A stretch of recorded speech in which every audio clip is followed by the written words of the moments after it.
Welcome to the NorCal Mutual webinar, HIPAA Security Role, an overview of the HIPAA risk analysis. I am Shirley Armenta, CME Program Lead with NorCal, and I will be your moderator today. Today's program is scheduled for 1 hour. Before I introduce our speaker, I have a couple of items to review. The information contained in this presentation is intended as risk management advice. It does not constitute a legal opinion, nor is it a substitute for legal advice. Legal inquiries about topics discussed during this presentation should be directed to an attorney. The faculty and planners for today's program have no relevant financial relationships to disclose. Our speaker, Curt Solomon, is a risk management specialist for NorCal Group. Curt educates NorCal policyholders on risk reduction strategies through phone consultation, presentations, resource development, and on-site practice assessments. He joined the company in 1987 as a claims specialist and has been with the risk management department since 2005. Our speaker, Paula Snyder, is a registered nurse with 12 years of experience as an ICU nurse and in the hospital nursing administration. She manages a team that handles a variety of risk management issues and educational events for NorCal policyholders. She joined the company in 2003 as a risk management specialist and has been a regional manager for risk management since 2009. Before we actually begin the presentation, we'd like to take a poll to find out where you are with conducting a HIPAA risk analysis of your own practice for your organization. So let me go ahead and launch this poll question for you. Okay, if you can answer the question there, I'm going to give it a few more seconds here for everyone to respond. Okay, now I'm going to go ahead and I'm going to close the poll and I will launch the results for you to see.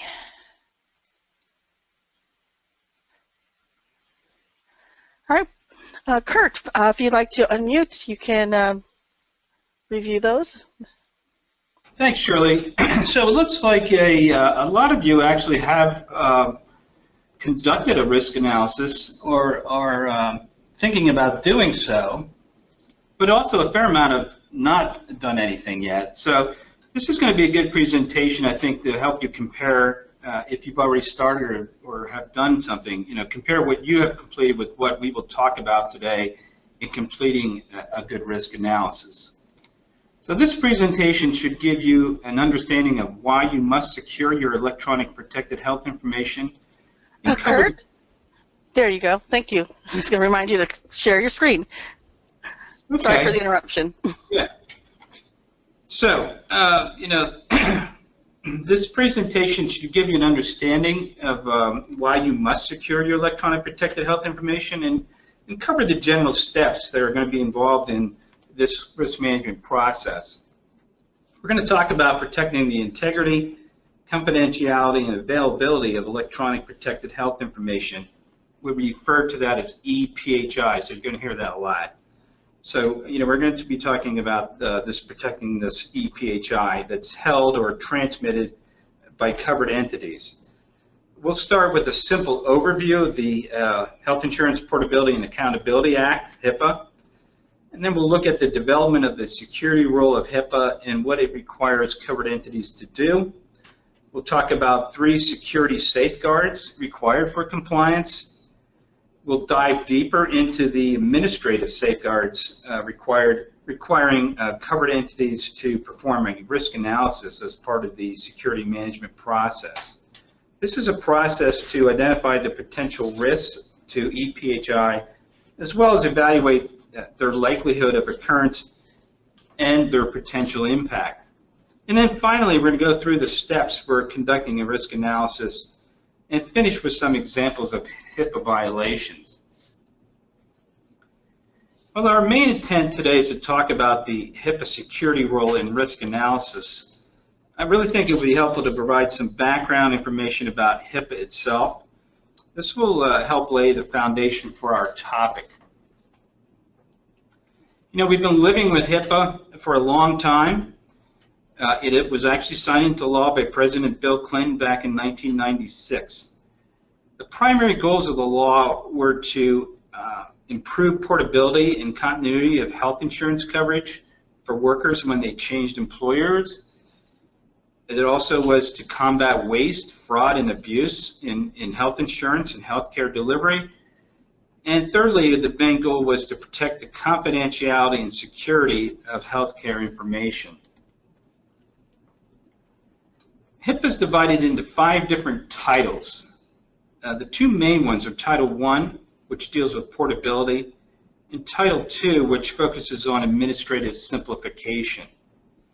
Title II provides rules for controlling healthcare fraud and abuse, and includes an administrative simplification section that sets standards for receiving, transmitting, and maintaining healthcare information, and ensuring the privacy and security of individual identifiable information.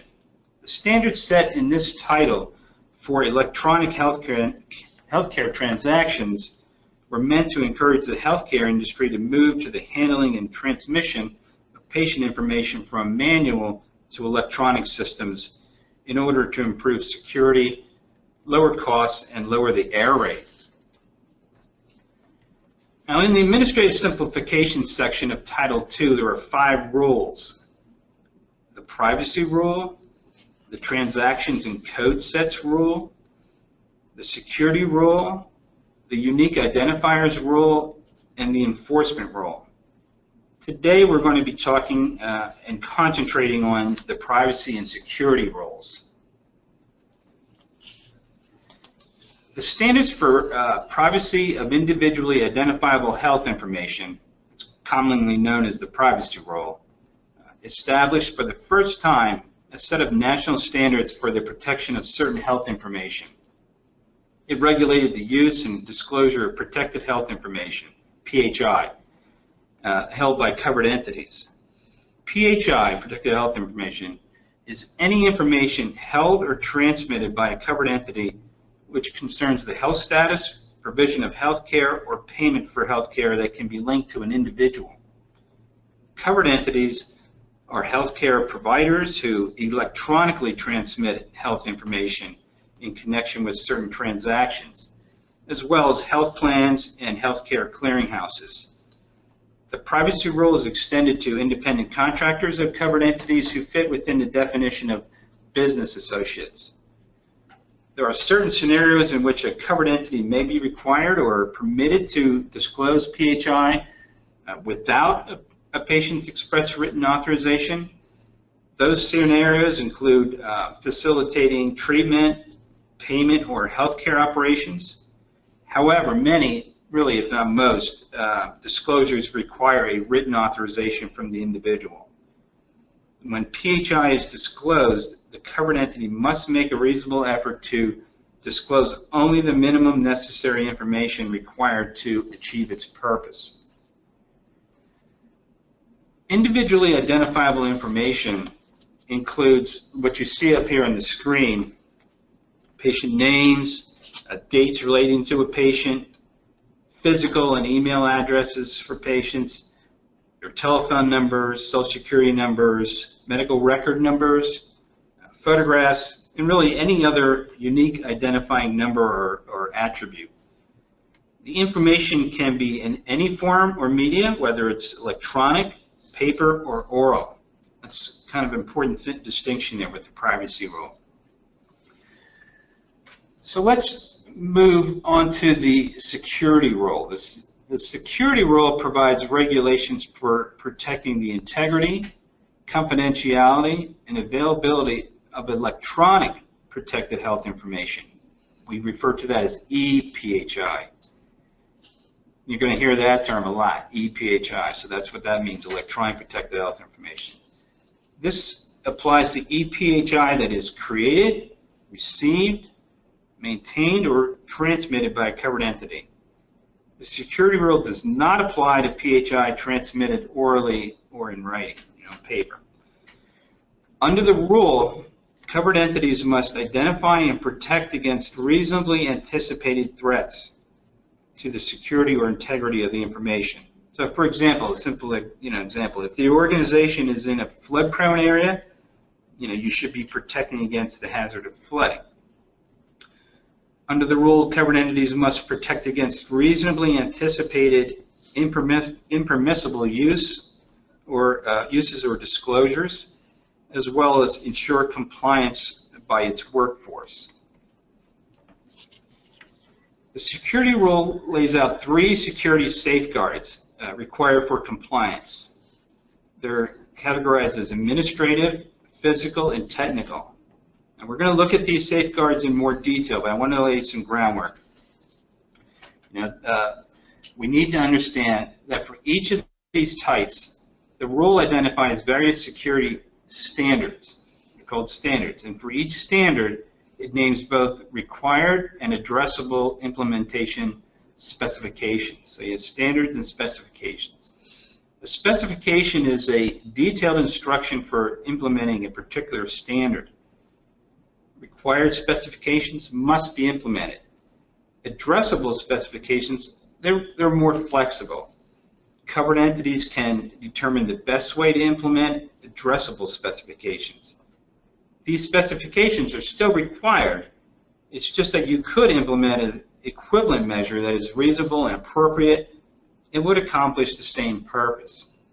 If an alternate method of implementation is chosen for addressable specification, there needs to be formal documentation regarding why and how this specification is implemented. When implementing security measures, covered entities can take into account several things, to include their size, complexity, and capabilities, their technical infrastructure, hardware and software security capabilities, the cost of security measures in relation to the size and resources of the practice, and the likelihood and possible impact of potential risks to EPHI. So as Curt indicated, the 3 security safeguards are administrative, physical, and technical. We want to talk first about what kinds of actions constitute the administrative safeguards. The Security Management Process Standard requires an organization to identify and analyze their EPHI risks and implement measures to reduce the risks to a reasonable and appropriate level. Conducting a risk analysis and developing a corresponding risk management plan are key to complying with this particular required standard. We're going to talk about the risk analysis in much more detail a little bit later in the presentation. Another administrative safeguard is assigning responsibility to a security official for developing and implementing all of the required policies and procedures. Workforce security is making sure that each staff member within your organization only has access to the information that's appropriate for that person's particular job duties. As a covered entity, you're required to develop and implement policies and procedures to that end that make sure that that happens. There should be documentation as to who in your organization can authorize the access to EPHI for your employees, as well as somebody that can authorize access to that information for vendors and contractors when it's appropriate. The covered entity also must train all of its workforce about its security policies and procedures, and you must have and apply appropriate sanctions when there are violations. Only those workforce members who have been trained and have proper authorization should be granted access to any EPHI. Practices need to implement procedures for guarding against and detecting malicious software, as well as creating, changing, and safeguarding passwords. Training should include privacy and security risks posed by the use of mobile devices and social media. For example, employees should not be posting anything to their own Facebook or Twitter accounts that could identify a patient. There should also be policies and procedures for reporting and responding to security incidents. The workforce should understand the importance of promptly reporting any type of incident that they discover. A contingency plan should be in place for responding to emergencies or unusual occurrences that damage equipment or systems containing EPHI. So here we're talking about fire, vandalism, system failure, natural disaster, that type of thing. Data should be backed up, and a determination should be made ahead of time as to which software programs must be kept operational if there is an event that interrupts your operations. A covered entity must perform a periodic assessment of how well its security policies and procedures meet the requirements of the security rule. And finally, covered entities should ensure their vendors comply with HIPAA requirements. Contracts with business associates should protect the EPHI that is created, received, maintained, or transmitted on behalf of the covered entity. So next we want to talk about what constitutes physical safeguards. These are physical measures, along with policies and procedures required to protect electronic systems, equipment, and the data they hold from threats, environmental hazards, and unauthorized intrusion. There should be policies and procedures to limit physical access to equipment in locations that contain or use EPHI while ensuring that authorized access is allowed. This would include such things as security and alarm systems with swipe cards, for example. And don't only think about employee access and then forget about how visitor access is handled. Covered entities should implement policies and procedures to specify proper use and access to workstations. For example, business use only with workstations, no downloading games, music, or movies, no leaving terminals unattended for any length of time without logging out, and no EPHI that could be visible to visitors. There should be physical safeguards to protect against unauthorized use. So, for example, use encryption, screensavers, automatic log off after a period of inactivity, and even laptop locks. Organizations must address the receipt and removal of hardware and electronic media containing EPHI. Don't just focus on desktop computers and laptops, and then forget about things like CDs and DVDs, USB memory devices, and even copier and printer hard drives. And now we even have to start thinking about medical devices that contain computer hardware or software, or that connect to computer networks, portable media, or the internet. So, for example, think about infusion pumps and implantable pacemakers. EPHI needs to be wiped clean or reformatted, not just deleted when you're disposing of the electronic media. The last set of safeguards that we want to talk about are the technical safeguards. These are primarily the automated processes that are used to protect data and control access to your data.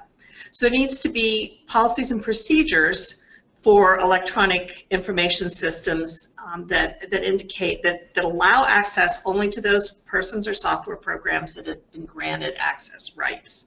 So here we're talking about things where typically each person would have their own user ID and password to access the data. You also need to implement hardware, software, or procedural mechanisms that record and examine access and activity in the information systems that contain your EPHI. So what we're talking about here are things like audit logs, access reports, and security incident tracking reports. You need to review those reports regularly. That can reveal unauthorized access or intrusion into your application or one of your systems. And of course, the audit logs can help you see who has been accessing what information. You'll also need to have policies and procedures to protect your EPHI from improper alteration or destruction. For example, some files may be designated as read-only to protect them from being altered once they're closed or completed. You need to have a way to verify that a person or entity seeking access to EPHI is the one that they claim is who they claim to be. Some systems will use fingerprint analysis to allow people access. And there should be a mechanism to protect EPHI that's transmitted electronically from one organization to another. EPHI over the internet is particularly vulnerable, and that data should be encrypted or transmitted over some type of a secure system.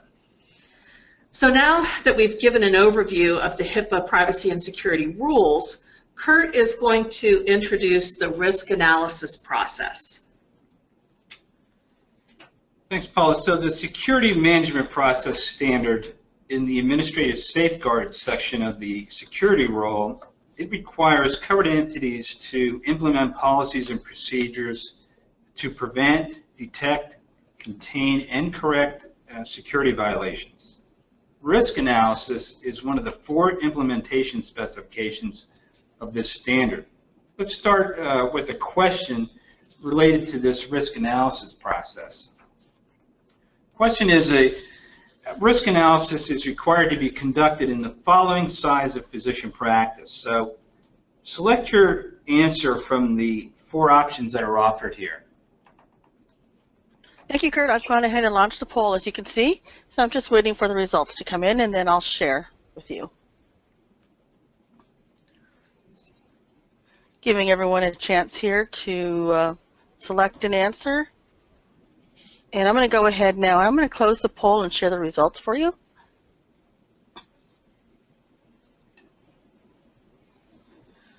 Wow, looks like we have a pretty smart group. Most of you picked D, and that is the answer we're looking for. All covered entities are required to perform a risk analysis, no matter how big or how small the practice. So, very good.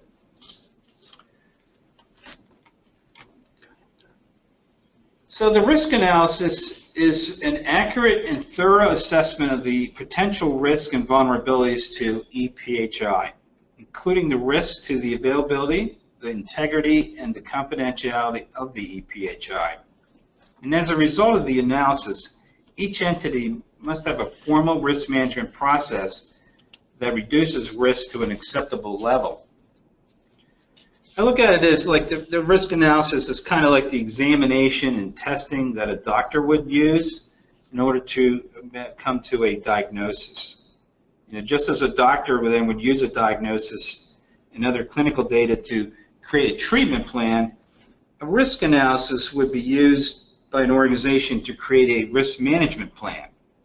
The risk analysis should identify potential security risks to the organization and then determine the likelihood and potential impact of the risks. Risk analysis is a requirement under the security rule and is a necessary tool actually in reaching substantial compliance with many other standards and implementation specifications. It's going to be a critical factor in assessing whether an implementation specification or an equivalent measure is reasonable and appropriate. So it really is essential for becoming HIPAA compliant, if you will. I want to mention 3 particular terms and their definitions that you see when you talk about risk analysis under the security rule, and they are vulnerability, threat, and risk. The definitions will help put the risk analysis discussion in context for us. Now, a vulnerability is a flaw or weakness in your system that could actually result in a security breach. It could be accidental or it could be intentional. Vulnerabilities can result in inappropriate use or disclosure of EPHI. There are 2 general categories of vulnerabilities, technical and non-technical. Such things as ineffective or non-existent policies, procedures, standards, or guidelines would be examples of non-technical vulnerabilities. Holes, flaws, or weaknesses in the development of information systems or incorrectly implemented and or configured information systems would be technical vulnerabilities. A threat is the potential for someone or something to trigger a specific vulnerability. There are 3 general categories of threats: natural, human, and environmental. Examples of natural threats are, of course, things like floods, earthquakes, tornadoes, hurricanes, and landslides. You get the idea. Human threats can be intentional or unintentional. Examples of intentional threats are network and computer-based attacks, malicious software uploads, and unauthorized access to ePHI. Examples of unintentional threats are inadvertent data entry or deletion and inaccurate data entry. Examples of environmental threats are things like power failures, pollution, chemical and liquid leakage. So risk can be understood as a function of, one, the likelihood of a given threat triggering or exploiting a particular vulnerability, and then two, the resulting impact on the organization. So, now let's look at this. Risk is not a single factor or event, but rather it's a combination of factors or events, threats and vulnerabilities that, if they occur, may have an adverse impact on the organization. So think of it in these terms.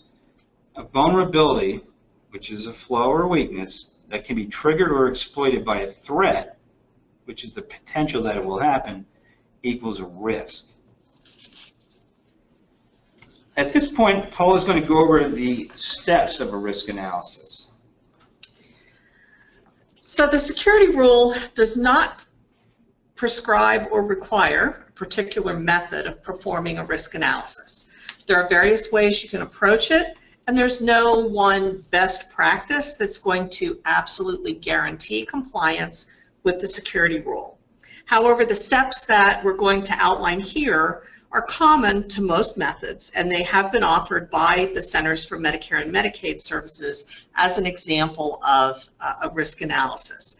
These steps have been also adapted from the approach that's outlined by the National Institute of Standards and Technology. So the risk analysis scope that the security rule requires is the potential risk to the confidentiality, availability, and integrity of all ePHI that a covered entity either creates, receives, maintains, or transmits. And you need to start with the first step, which is taking an inventory. You need to think in terms of all types of electronic media. For example, desktop computers and laptop computers are obvious, tablet computers, servers, phones, cameras, fax machines, printers and copiers, as well as some of the more portable devices like CDs and DVDs that might contain information, flash drives, hard drives, backup tapes. You also have the possibility of transmission media, such as things that you transmit over the intranet or an extranet. Think in terms of transmitting billing information to third-party payers or using email with patients, that type of thing. Depending on your organization, this inventory may involve just a few workstations, or it could be a much more complex network that's connected between multiple locations. If you have multiple locations, you should maintain a separate inventory for each location, as well as considering how those locations are interconnected. You also keep in mind that you may have already inventoried your PHR as part of the HIPAA privacy rule compliance, and if you've done that, you want to use the data that you've already gathered. Get that data pulled together by reviewing your past or existing projects, talk to staff about how they use PHI, ePHI, and review any documentation that you may have already put in place if you've inventoried this in the past. All the data that you gather together does need to be implemented as part of your risk analysis. It needs to be documented as part of your risk analysis. The next step is identifying your threats and vulnerabilities. In addition to the inventory, you need to compile a list of all the threats that you have. And remember the different categories that Curt mentioned. There's natural, human, and environmental. Your list should be reduced to only those that are reasonably anticipated in your location. And I think that is particularly true of environmental threats. So for instance, if you live in Minnesota, a hurricane may not be a natural threat, whereas if you live in Florida, that would certainly be an environmental threat that you could very well face. Human threats will be the biggest concern because they have the potential to be triggered more frequently than natural or environmental threats. Employees are the most common source of of breaches, and that would also include ex-employees, also hackers and criminals, even visitors. So you want to look to your past history of things that have occurred in your practice or in similar settings to identify potential human threats. And for that, I think just being aware of what's out there on the news and keeping up to date on what's been happening in this setting can help you identify your human threats. You also then need to identify and document your vulnerabilities. Those are the things that, if triggered or exploited by a threat, they create the risk of inappropriate access. You want to take a look at both technical and non-technical vulnerabilities. Information about technical vulnerabilities to your particular systems can be obtained from an internal security testing, as well as different internet sites that provide that kind of information and advisories, and even your vendors for your electronic health record, for example, can help identify the technical vulnerabilities in your system. Curt outlined the non-technical threats earlier, and simply a lack of policies or guidelines would be considered a non-technical threat. As an organization, you should also look at what security measures are already in place. There's no need to reinvent the wheel, and a vulnerability is not likely to be triggered or exploited by a threat if effective security measures have already been implemented. Essentially, any security measure you already have in place lowers your vulnerability for that respective risk. Security measures themselves can also be either technical or non-technical. An example of technical security measures are things like access control, identification, authentication, encryption, automatic log-off, and audit controls. The non-technical security measures, just like with the vulnerabilities, are things like policies and procedures, standards, and guidelines. The purpose of the next two steps is to assist covered entities in determining the level of risk and prioritizing their risk mitigation efforts. And these two steps that are shown together on the slide really do go hand in hand. The likelihood of occurrence is the probability that a threat will trigger or exploit a specific vulnerability. You should consider each potential threat and vulnerability combination and rate them by likelihood that the combination would occur.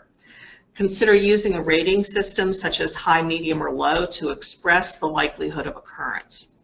The output of this step would be documentation of all your threats and vulnerability combinations with their associated likelihood ratings that may impact the confidentiality, availability, and integrity of your electronic PHI. The potential impact of the threat should be measured to assist in prioritizing your risk mitigation activities. The two most common methods of measuring the potential impact are qualitative and quantitative. The qualitative method is the most common. So just as rating the likelihood of a threat as high, medium, or low, you can use that same high, medium, low scale to determine the potential impact. The quantitative method measures the impact using a numeric value associated with resource costs. So for example, the repair cost to your information systems or the replacement cost if something is lost, stolen, or damaged. This is easier to do for tangible equipment losses where you can place a specific dollar value, but it is a bit harder for intangible losses such as the loss of public confidence or the loss of credibility, both of which can occur if you have a data breach. So either method or a combination of the two methods can be used. Using the values that you've assigned in the prior two steps will help you determine the reasonably anticipated risk to your electronic PHI. The risk level can be based on the average of the assigned likelihood and impact levels, and a risk level matrix is really helpful in this particular step. So this is an example of a risk level matrix. The high, medium, or low rating system is used in this example, but you could use some other rating system if you prefer. In this matrix, we can see that the likelihood of an event occurring is shown across the bottom axis, and it's rated as either low, medium, or high. The potential impact that the event could have on your practice is shown on the left-hand axis, and that is also rated as either low, medium, or high. So to illustrate how this actually works, a high likelihood of an occurrence, which is shown here across the bottom axis, combined with a low potential impact, which is found on the left-hand axis, equals a medium risk level.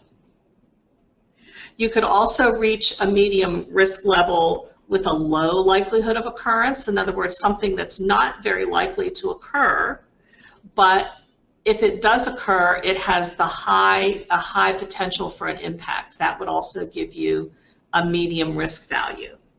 So you can use this type of matrix, and you can see that a combination of both a high likelihood of occurrence, in other words, this is something that's really quite likely to happen, combined with a high potential impact, meaning it would have a huge impact on the practice, that would equal a critical risk level. And certainly a critical risk level is one that should be a priority to be addressed. So going back to the steps in our process, once you've assigned a risk level, you need to determine a list of corrective actions to perform to mitigate each of those risk levels. By ranking your risks using the risk value matrix that we just looked at, you can better prioritize your risk management efforts. And the final step in the risk analysis process is the documentation. The security rule requires the risk analysis to be documented. It doesn't require a specific format for that.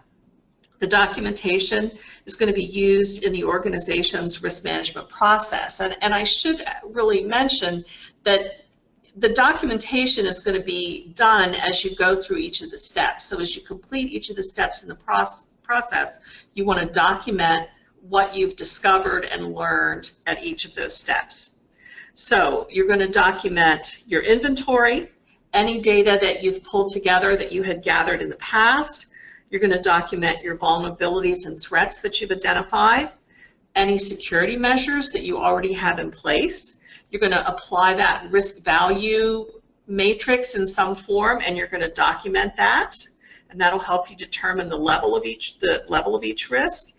And then you're going to document the security measures that you plan to take with the risks that you've identified. We're going to close this section in on the steps of the risk analysis with another audience question. So the question is, how often must a risk analysis be performed? Okay, Paula, as you can see, I've launched the poll, so I'm just waiting for results to come in, and then I'll go ahead and close it for everyone.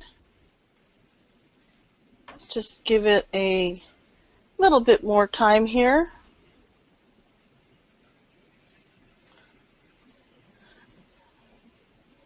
Okay, I'm going to go ahead, I'm going to close the results and share with you. There you go. Okay, so we can see from the results that most people think that a risk assessment must be completed every year, but those of you who picked B actually are correct. The security rule does not specify how often a risk analysis needs to be performed. Some covered entities might perform their risk analysis annually, but it may be every 2 years or every 3 years, depending on your individual circumstances. You certainly should consider repeating the risk analysis if you've had a change in your practice or in your processes. So once you've completed and documented your risk analysis, you can develop a risk management plan to address any of the issues that you've identified. The purpose of the risk management plan is to provide some structure for your evaluation, prioritization, and implementation of your risk-reducing security measures. Senior management and other key decision makers within the practice should be involved at this point. All the information obtained through the risk analysis process will help in the determination of which risks should be addressed immediately and which ones can be dealt with somewhat further down the line, as well as what security measures should be implemented. Implementation of security measures will need to take into account risk level, cost, timeline, and workforce capabilities. There may be a need sometimes to use outside vendors to implement security measures.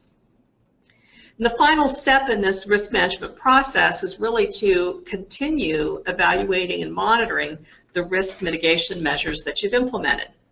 So the risk analysis, while there's no prescribed frequency that you have to conduct it, it really should be done in sort of an ongoing way to identify when updates are needed. As you implement new technologies, if you have new business operations planned, then a new risk analysis should be performed to ensure that your EPHI continues to be reasonably and appropriately protected. So for example, if you're opening a new office or moving into a new office space, if you have a major turnover in staff, if you purchase new computer equipment or you implement a new software program, that's the prime time to conduct your risk analysis again. To put this information into perspective, I'm going to turn the reins back over to Curt so we can look at some reported healthcare data breaches and violations, and you can consider how a breach or violation could affect your practice. Okay, oh sure, Paula, you give me the big bad scary stuff at the end here. I'll be the bad guy, but really it's not so bad. I just want to give you a few examples of breach violations and what that can result in. So the Department of Health and Human Services, they track these things, these data breaches, and they even have a website that you can go to and see every data breach that's a big data breach. The HHS has reported over 1,900 incidents of healthcare data breaches that affect over 500 people since September 2009 when they started this database. So these incidents involve the personal information of nearly 173 million people. So you can get an idea here that these data breaches are a frequent problem and they affect a lot of people. Now, while unauthorized access and disclosure of PHI continues to plague the healthcare providers and health plans, big thing is hacker attacks. They're on the rise. The number of individuals affected is up almost fivefold since September 2013. The hacking of health insurer Anthem in 2015 affected nearly 79 million people in that one single incident. That's huge. So the healthcare sector is a target, and it's a target because it's a rich source of personal and medical information that can be sold in the black market and used for identity theft types of crimes. Let me give you a few examples of some healthcare data breaches that have resulted in HIPAA violations and civil monetary penalties being assessed against the organizations, as well as corrective actions. First case is one of the few instances where the Office of Civil Rights has taken enforcement action against a small provider. Now, the U.S. Department of Health and Human Services Office of Civil Rights is responsible for enforcing the privacy and security rules. In this case, this first case, a flash drive was stolen from a vehicle of one of its staff members. The flash drive was unencrypted, and it had EPHI of about 2,200 individuals on it. The investigation revealed that the entity had not conducted a, quote, inaccurate and thorough analysis of the potential risks and vulnerabilities to the confidentiality of EPHI, unquote, as part of its security management process. In addition to a $150,000 settlement amount, the practice had to develop a risk analysis and risk management plan and an implementation report to OCR.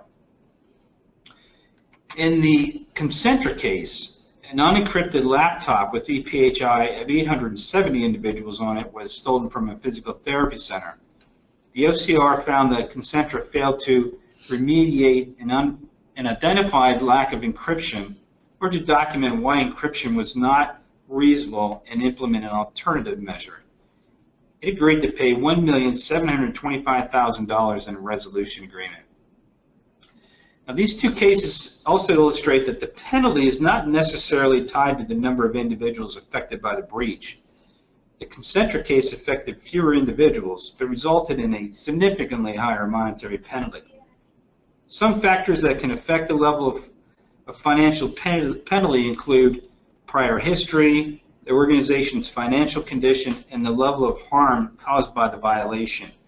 And larger settlements may be related to system issues that allegedly occurred over many years. Now, in this case on the screen, these two entities operated a shared data network. The breach of EPHI of thousands of patients occurred when a Columbia University employed physician who developed applications for both entities attempted to deactivate a personally owned computer server on the network containing New York Presbyterian Hospital's patients' EPHI. Due to a lack of technical safeguards, like we talked about there earlier, the deactivation caused EPHI to be accessible on internet search engines. Neither entity had conducted a risk analysis that identified all systems that accessed the hospital's EPHI, and neither entity developed an adequate risk management plan that addressed potential threats and hazards to the security of EPHI. Now, in addition to that hefty settlement agreement amounts of $3.3 million against NYP and $1.5 against Columbia University, the entities had to conduct a thorough risk analysis, develop and implement a risk management plan, and develop privacy and security awareness training program. That's often the case too. They require that there's documentation that you do training with your employees. Now, in 2012, the OCR conducted a pilot program that revealed widespread HIPAA non-compliance regarding both the privacy rule and the security rule. 2/3 of the entities did not have complete and accurate risk assessments of threats to or vulnerabilities of EPHI. So everybody's kind of like in the same boat here. But at that time, the OCR provided education and training regarding HIPAA requirements. In 2016, the Health and Human Services Agency collected $23 million in settlements and fines as a result of ongoing investigations of reported breaches. The most common reason given by the OCR for financial settlements and fines are what we're talking about today: failure to conduct an accurate and thorough risk analysis. Another common reason was failure to create and maintain a risk management plan. And thirdly, the failure to encrypt computing devices and storage media. There was a new round of audits that were started in 2016, and these may result in increased enforcement action for security rule violations. We'll see, but really points out that it will be all the more important for healthcare providers to review the current status of their security rule compliance program and conduct a risk analysis and develop a risk management plan as needed. So we've given you an overview of the HIPAA privacy and security rules and the steps of the risk analysis process. And here on this slide, we've listed some good internet resources on HIPAA, the security rule, and the risk analysis. The first resource listed includes some hands-on tools that can help you walk through the steps and actually conduct your own risk analysis. I also want to let you know that we're going to be sending out the list of the resources after the presentation to all of our attendees so that you'll have this in hand because there are really some great resources that can help you do this. So one of our attendees has told us that they do not use an electronic health record or any electronic communication with patients. However, they use an outside billing service. And the question they're asking is, does this risk analysis only pertain to electronic communication? And then does that risk analysis pertain to this physician who is not using an EHR? So the answer is yes. The risk analysis only pertains to electronic communication, electronic protected health information that you either create or transmit or maintain in your practice. So the other answer is that the security rule does apply to this physician in terms of just the communication that he does with his billing service. So that is an electronic transmission of protected health information. So the risk analysis would need to be conducted covering that electronic transmission of his data. The risk analysis doesn't really pertain to a paper medical record. So we have another question here. Okay, yeah, let me look at this. It says we communicate with Yahoo or Gmail among partners. Do we need to encrypt every electronic documents? Here's the thing. If we're talking about protecting the integrity, the confidentiality, and availability of electronic protected health information. So that means anything that is,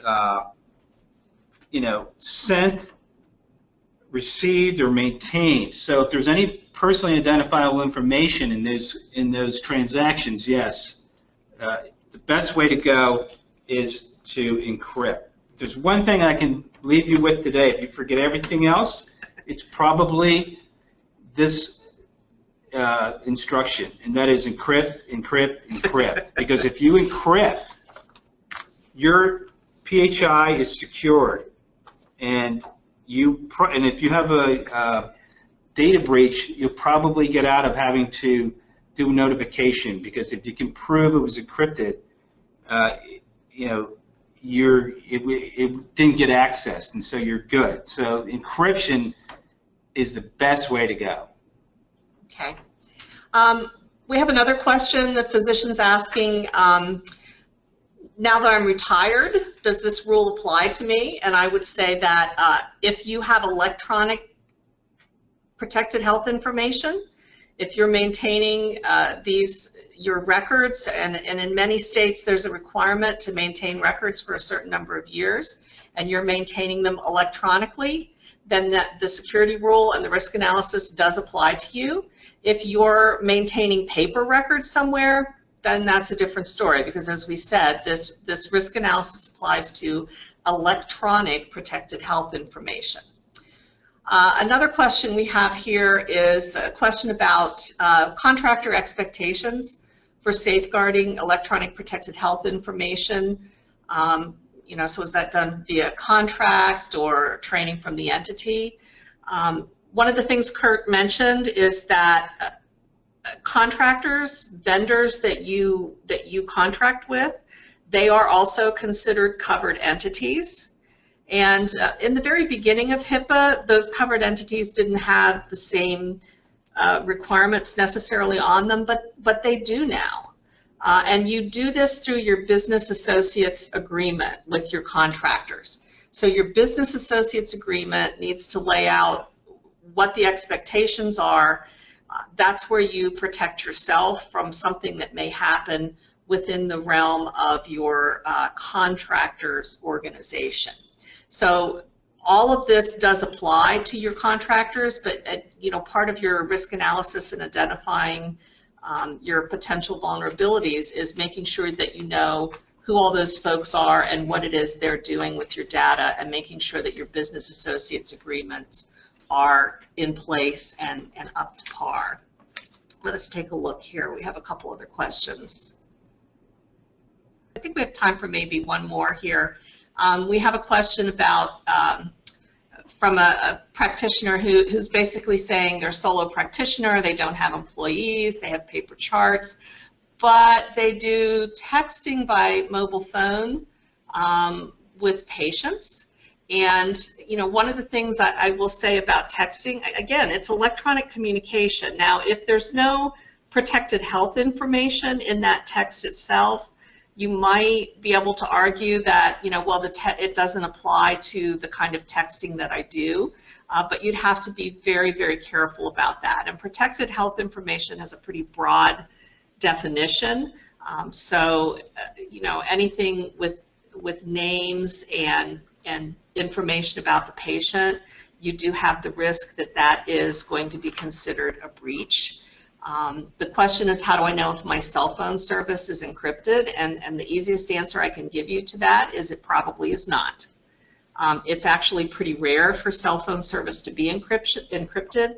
There are some products out there that allow encryption of texting, but you have to actually, purchase the product or put that application on your phone itself. So if you're just using your regular old cell phone, smartphone to text with patients, it's not encrypted, and you do run the risk of revealing that protected health information.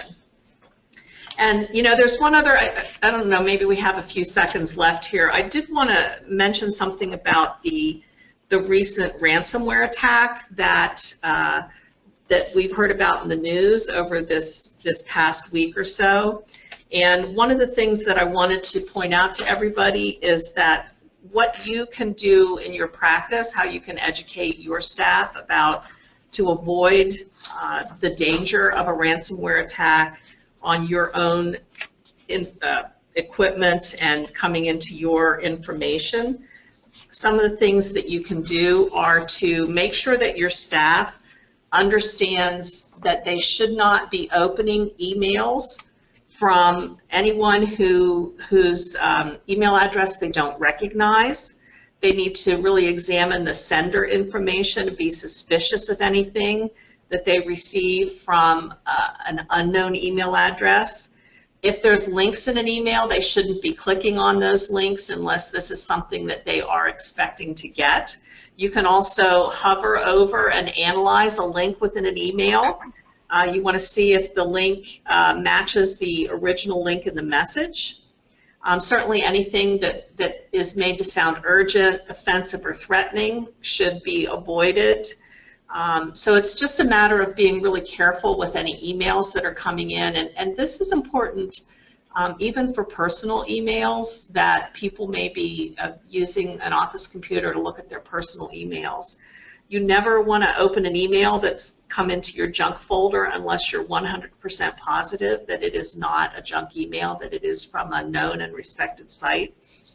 You want to make sure that your computer systems are being backed up so that if you do happen to have some type of a ransomware attack, you have a backup available to you and you don't stand to lose absolutely everything, that you can use your backup to restore your systems. I think we're at the top of our hour, so like we said before, if there were questions that we didn't get to, we will we'll reach out to you after the webinar. I'll turn it back over to Shirley. Okay, great. Thank you, Paula and Curt, for today's presentation. Very hot topic these days. I just want to let everyone know that we actually are going to have another HIPAA-related webinar coming up in July, middle of July, so look out for those email announcements. The topic will be HIPAA data breach prevention and management. If you have any questions, not even HIPAA related, just any risk management questions, you can contact us at the number listed here on your screen for the risk management department, and we will connect you with one of our risk management specialists. They are on call 24/7. And also, if you have a question that you just don't have time to make a phone call, but you'd like to send it by email, it's not a rush question, you can email us to risksolutions@norcal-group.com, and we will again forward that to a risk management specialist.